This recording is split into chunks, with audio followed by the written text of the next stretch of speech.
આ માવઠા પછી બહુ ભારે નુકસાન થયું છે, ભાંગી ગયો છે, કપાસ નીચે ખરી ગયો છે, ઘાવ પડી ગયો છે. આ જે ઝીંડવા આવે એ પણ કાળા પડી ગયા છે બધાય. એટલે આમાં કાંઈ હરખું થાય નહીં.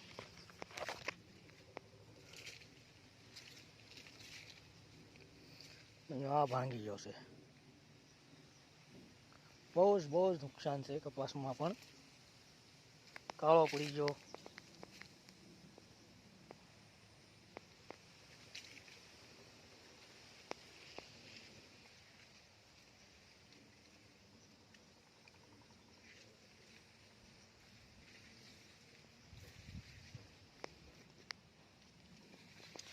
માવઠું નો થયો તો 200 મણ જેવો કપાસ આશરે થતા આમાંથી.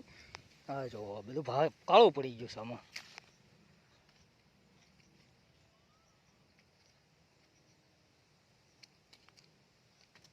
એટલે આમાં પૂરા કપાસના ભાવ પણ ન આવે હવે, એવી હાલત છે.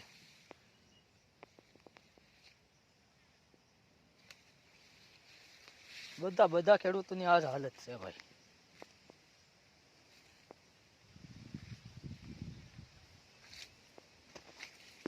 આ જો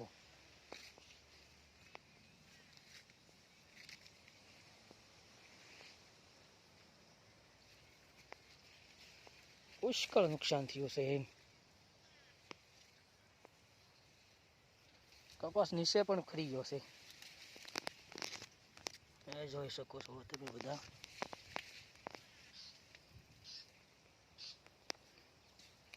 ના ઝીંડવા કાળા પડી જશે આમાંથી, જે આ છે. અહીંયા છે કાળું થઈ ગયેલું, પેલા પણ બતાવ્યું હતું એ પ્રમાણે.